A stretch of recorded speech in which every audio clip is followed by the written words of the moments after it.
Halo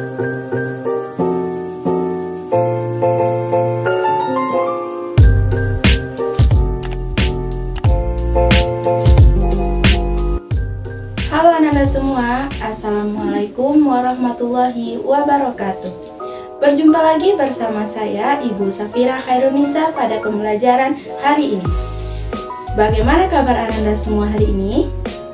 Semoga kita selalu diberikan kesehatan oleh Allah Subhanahu wa Ta'ala. Baik anak-anak semua, hari ini kita akan mempelajari IPA mengenai perubahan fisika dan perubahan kimia. Nah, sebelumnya Ibu ingin bertanya, apakah ada di antara kalian yang sudah pernah mendengar atau sudah mengetahui apa itu perubahan fisika dan perubahan kimia? Sebelum kita masuk kepada pembelajaran hari ini, mari kita biasakan untuk membaca doa sebelum memulai pembelajaran berdasarkan keyakinan masing-masing.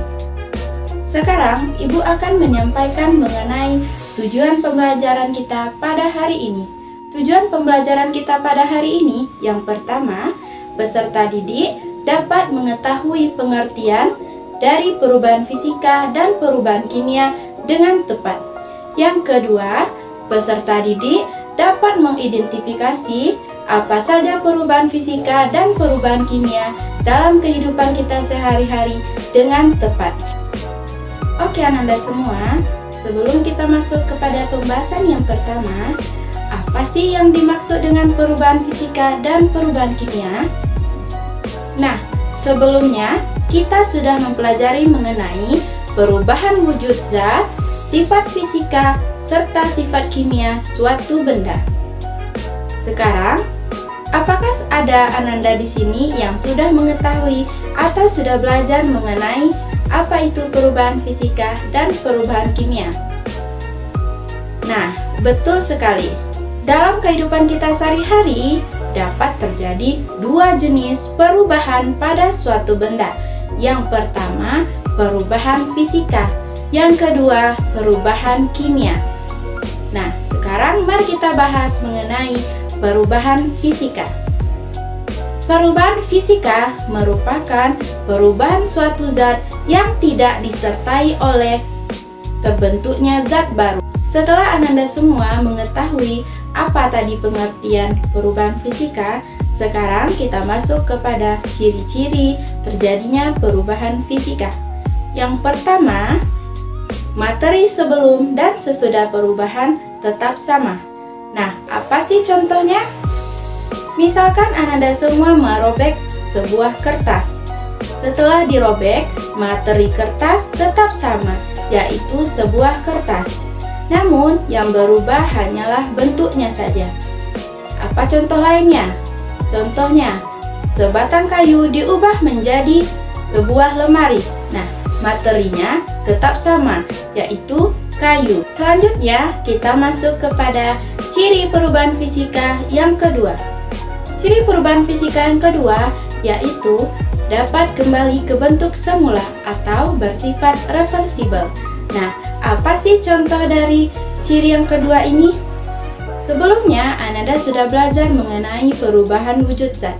Nah, keenam peristiwa perubahan wujud zat tersebut merupakan ciri perubahan fisika dapat kembali ke bentuk semula.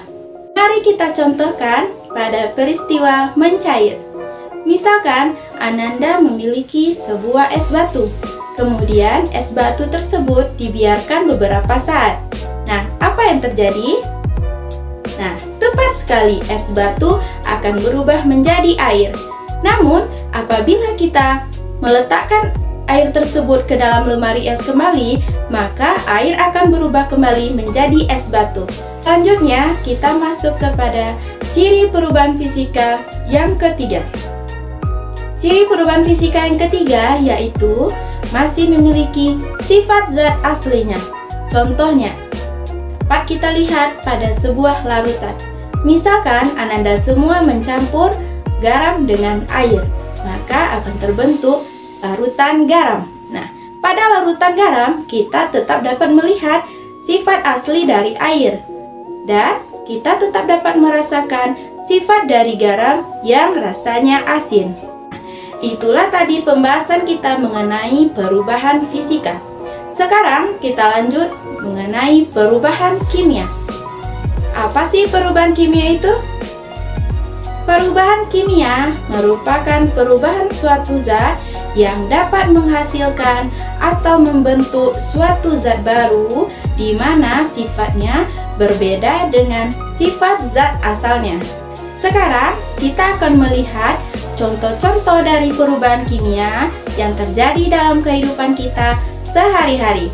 Yang pertama, peristiwa besi menjadi berkarat. Yang kedua, ada peristiwa buah yang menjadi busuk. Yang ketiga, ada peristiwa kayu yang dibakar.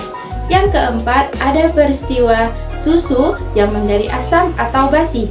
Yang kelima, ada peristiwa nasi menjadi basi. Yang keenam adalah peristiwa fermentasi. Contohnya pada pembuatan tempe. Kalau tadi kita sudah mempelajari ciri-ciri perubahan fisika, sekarang kita masuk kepada ciri-ciri perubahan kimia. Ciri-ciri perubahan kimia yang pertama yaitu terjadinya perubahan warna. Nah, hal ini dapat dengan mudah kita lihat pada peristiwa buah yang menjadi busuk.